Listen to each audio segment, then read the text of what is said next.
Greetings from the Fergan and welcome, folks. In this video today, I thought it would be good to go through the Facebook statement that I released last weekend from the Wolkensman Facebook page. I want to go through some of the comments, which I've selected some here and I've printed them out and got some notes here. And the reason that I'd rather do this in a video than on the actual comment thread is because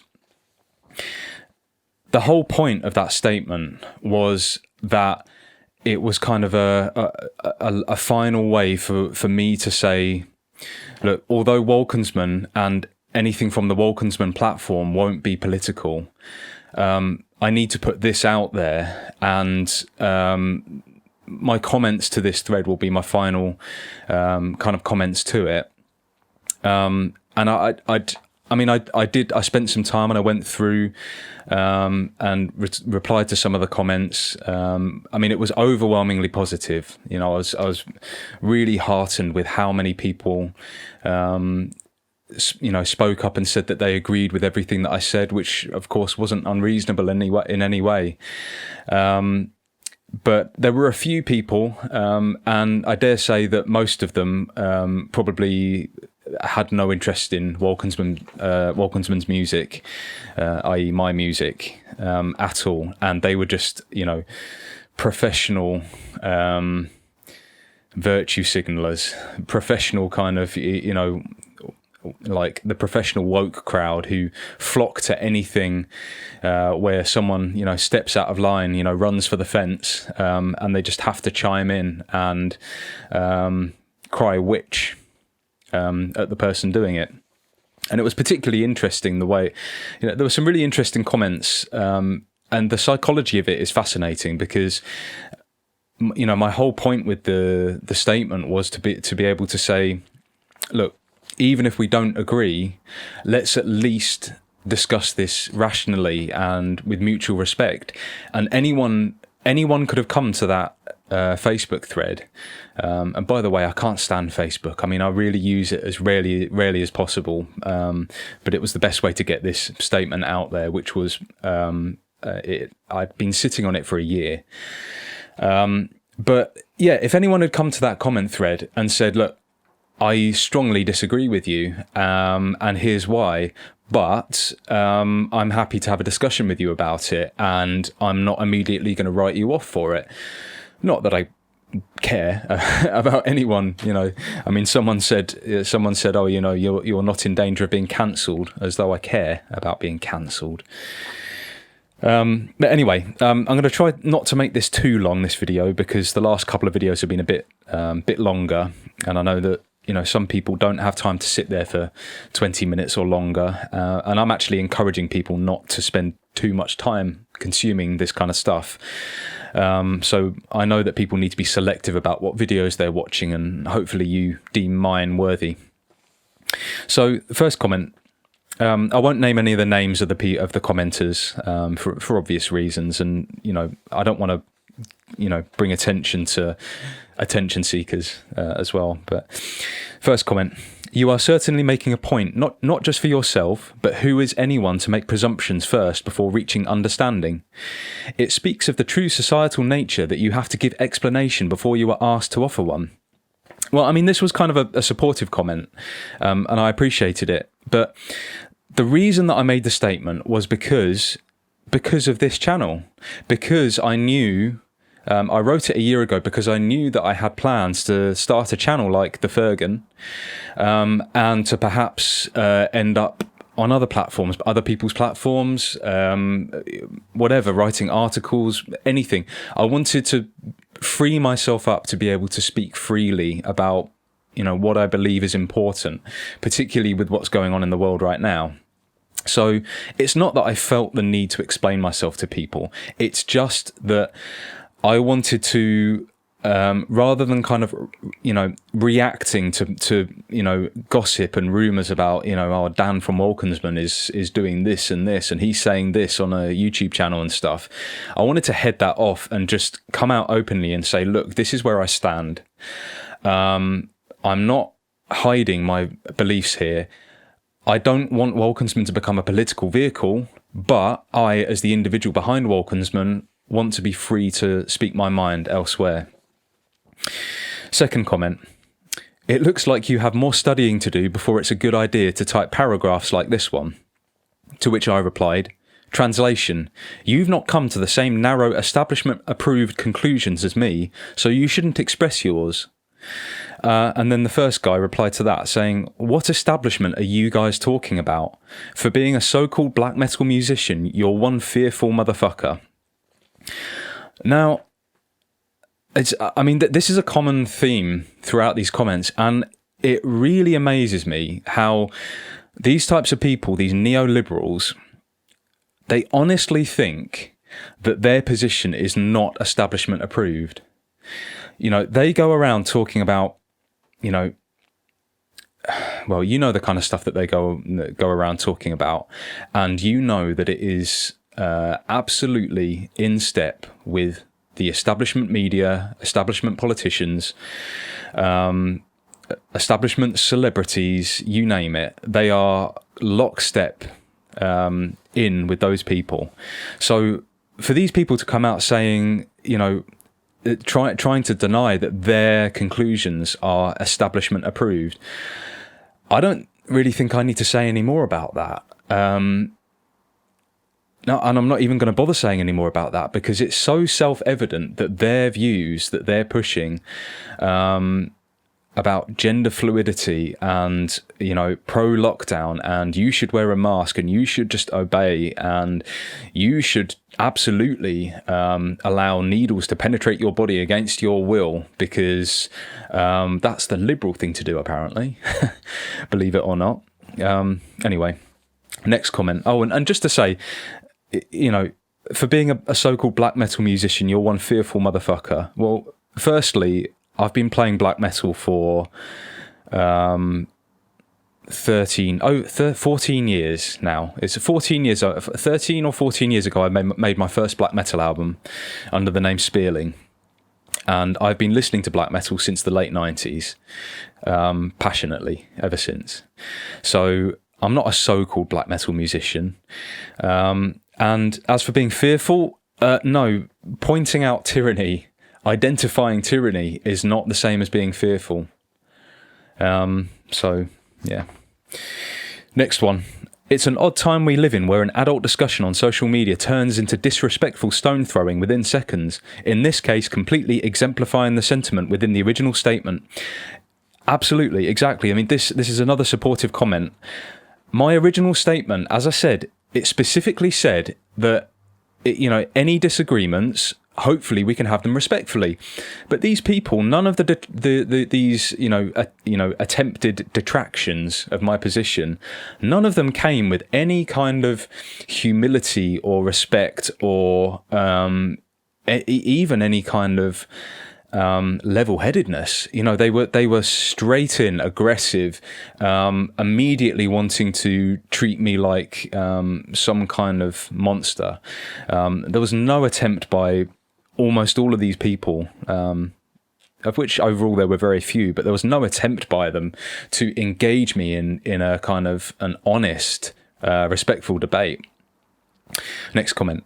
Wolkensman is apolitical because makes political statement. Again, completely missing the point. As I said, the whole point of my statement was so that it was the final political statement that I had to make in order that I, the individual behind Wolkensman, could be free to speak my mind elsewhere. Now, as I said in the statement, Wolkensman itself, as in my music, my lyrics, my social media platforms that I use to promote Wolkensman, those will from here on will not be political. They haven't been in the past. That was the whole point of the statement, was me being able to say Wolkensman isn't political, but the individual behind Wolkensman does have views which I guess could be considered political. But again, these people, all they wanted was to try and find some kind of easy, gotcha, some kind of easy win. Next comment. No surprises here. Old old mate used to regurgitate some of the most laughable anti-vax, anti-science word salad you'll ever see. Another comment, nothing more apolitical than an anti-vax stance. Now, this really fascinates me because I didn't mention anything in my statement about being anti-vax. My next video will be about specifically about my position on vaccinations. But in that statement, I hadn't mentioned anything about vaccines. So to me, that just betrays that these people have been trained very, very cleverly to associate the kind of position that I took with anti-vaxxers. You know, that's they don't even need to read the word vaccine or vaccination or anti-vax or anything like that. They have been programmed very, very carefully to pick up on certain positions that people might take and automatically assume that they're anti-vax. Next comment. But what is a technocratic corporate communist hybrid? I'll read a couple more which are on that in that vein. No, it makes no sense. And what research have you done is shit. You have done is shit. You can't be a communist and corporate at the same time. Just say you've never read Marx and don't fundamentally understand him or communism and move on. Now, these are essentially, I mean, reading between the lines, which I've got to be careful to do because this is something that people on the other side of this debate do very often. They like to put words in people's mouths, straw man them, read between the lines. But I would be quite confident in saying that though the people who made those three comments are themselves sympathetic to communism. Now, I'm not. I know enough about communism to know that it cannot work because it's fundamentally against the laws of nature. But they didn't like the fact that I was naming communism as an aspect of this tyranny. To them, the only possible, baddie in this, the only possible criminal in this is fascism. It has to be. It's only fascism. Not that they would even recognise this as a tyranny, and I've got plans to make a video about that coming later as well. But to them, fascism is the only possible evil. And everything, well, not everything else, but certainly communism can never be evil. And they will not accept that these systems, they're not frozen in time. They're not stuck in the past. Communism in 2021 will never look exactly the same as communism in the 1930s, 1920s. And the reason for that is largely because of the technology that has evolved alongside it, which allows a different method of control. That's why I said that this is a hybrid between technocracy and communism, because now with the technological advances that we have, particularly specifically in the area of surveillance, with, you know, we each carry surveillance devices in our pockets. Well, I don't, but many do. With cameras on every street corner, with smart TVs, which purportedly can actually watch you, even if they're not supposed to have a camera in. You know, a bit of speculation there, but point is, we are watched all the time. That makes a new type of control system more possible. As for the corporate bit, well, as I've explained in past videos, this goes to stakeholder capitalism, where the powers that be want to hand decision-making power to the global corporations. So, you know, I stand by that. This is a technocratic corporate communist hybrid.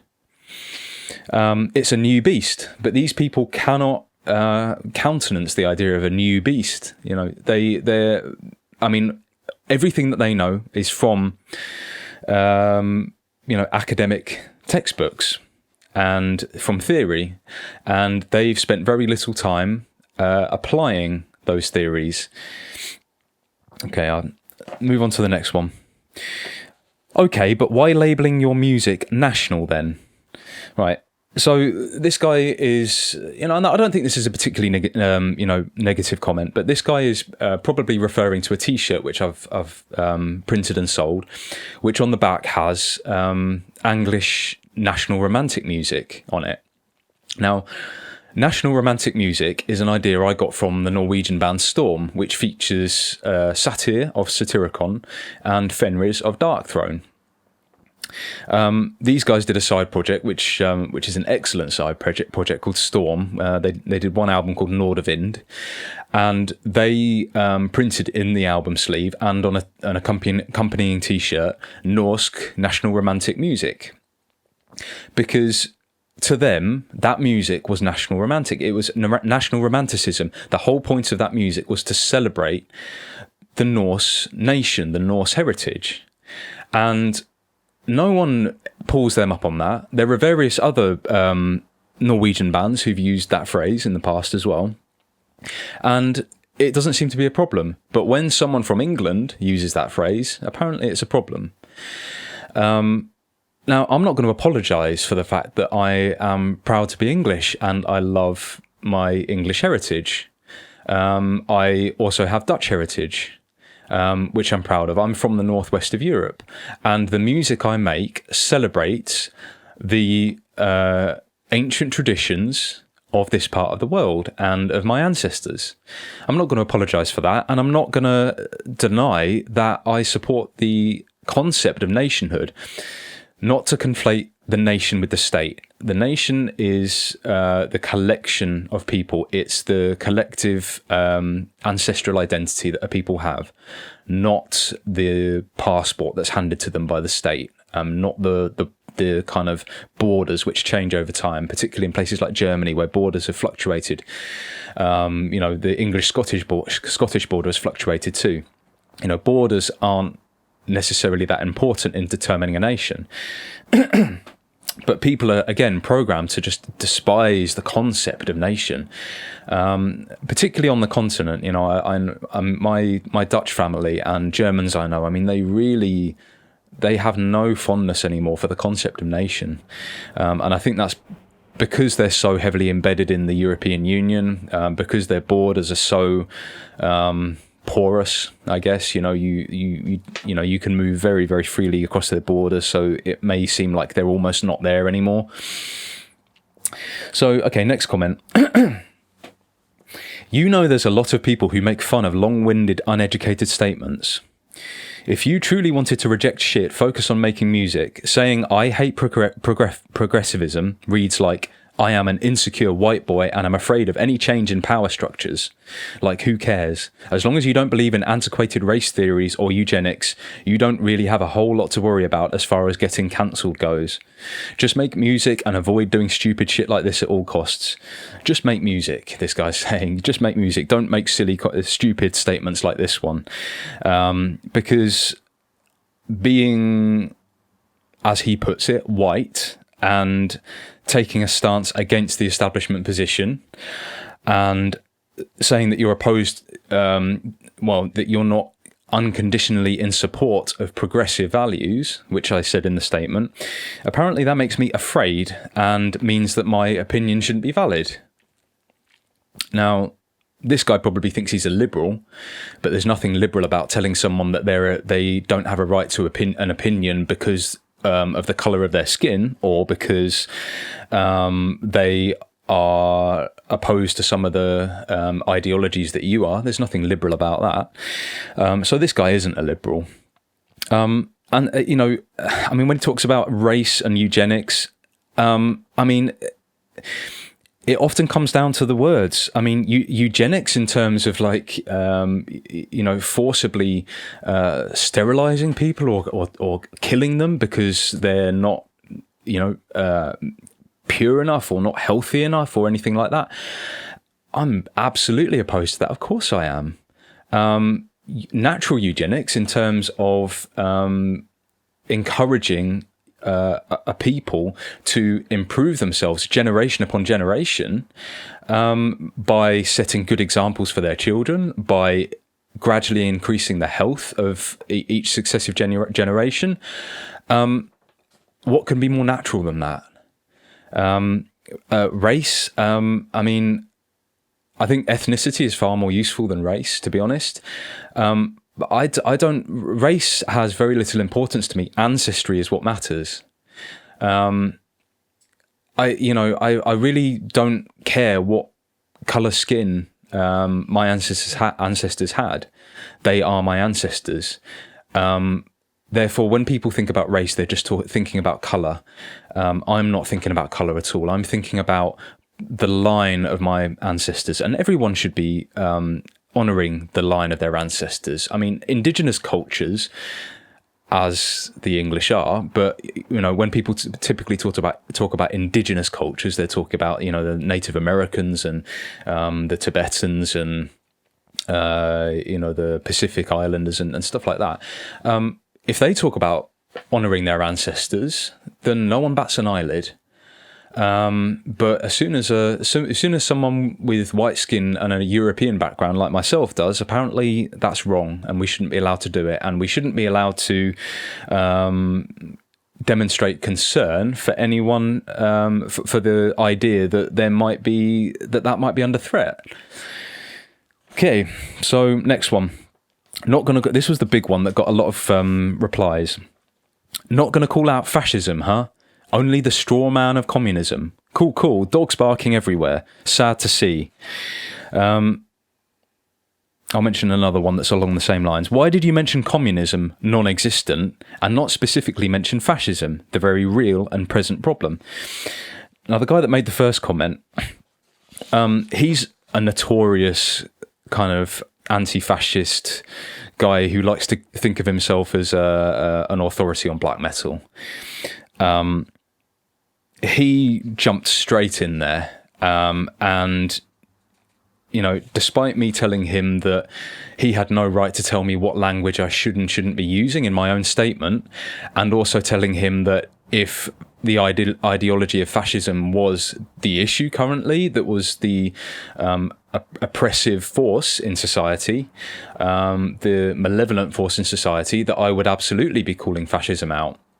That wasn't good enough for him, again, because these people are professional virtue signalers. They are professional moaners and thought police, and they want to pick a fight. They don't want to come to any kind of accord. They don't want to try and understand anyone. They just want to go on the attack. They want to run in and shout witch. That's all they want to do. Now, fascism invariably has a nationalistic bent to it. So how anyone can think that what's going on now is fascist when we're dealing with an establishment which is, to all intents and purposes, open borders. Lockdowns aside, we've essentially seen massive unbridled amounts of immigration into England, into many countries, into Germany. The borders barely exist. So how anyone can think that the governments the governments who are tasked with looking after those countries, or is what they should be doing, how anyone can think that those are fascist is just mind-boggling. But again, it's because one of the only other options is to, in a simplified manner, is to consider them communistic, because communism's ideology relied on a globalist society, eventually a global revolution, where the oligarchs, the bourgeois of all of the world would be taken out of power. Communism is pro open borders. Fascism is not. Fascism does not allow drag queens to read stories to children in libraries. Fascism does not it does not celebrate quirkiness and freakishness and abnormality. And now, I'm not coming out here in support of fascism, because that's a very, very, very complicated subject, and everyone has there are as many different interpretations of fascism as there are people, particularly because it's been the great bogeyman of the last few decades. So I'm not going to go into that, and I'm not here defending fascism in this video. I'm just saying that does not appear to me to be the overarching nature of the tyranny we're facing. It's not in any way fascist. Dogs barking everywhere. I mean, yeah, this is again a way for these people to put words into my mouth. So because I use words like internationalist, I must automatically be referring to Jews. No, not at all. I called out in my statement certain ideologies, principles, and actions. The action of usury, of central bank control and slavery, as far as I know, the Jewish people don't have a monopoly on that.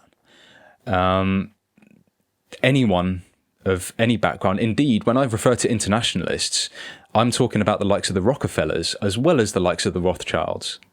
As far as I know, the Rockefellers are a Gentile family.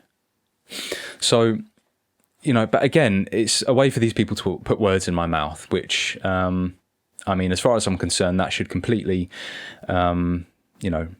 destroy any argument that they might have. The last thing that I want to mention is that these people, they love, and particularly on Facebook, where there's no such thing as a downvote, they leave laugh emojis, and they think that gets to me, and they think that it's awfully clever. It's just pathetic. I mean, I couldn't even bring myself to do the same in return to them, because it's pathetic. It is utterly pathetic. And they all act the same. They're all reading from the same script. They use the same tactics. They use the same emojis, and that's all they know how to do. So anyway, hopefully with this video, I can put all of that to bed. And if they don't like the things that I'm saying in my videos, maybe some of them are watching this. Tough. I don't care. I don't care what you think. I don't care about being cancelled. Newsflash, musicians of the size of Walkinsman don't make money from their music, and they certainly won't be making money when they can't tour. So I don't need the money that comes from it. I make the music for the love of the music and for the love of the heathen and traditional and cultural ideas that I express through the music. That's what drives me, and it will continue to drive me. So as far as I'm concerned, I can't be cancelled. People who enjoy my music and my stance on things will always find a way to hear my music if they want to. And I'm happy to share that with, as few or as many as want to hear it and who truly appreciate it. And that's what matters. So anyway, I'd best cut this video off now because it's getting quite long. And thank you for watching, and I'll see you all in the next video.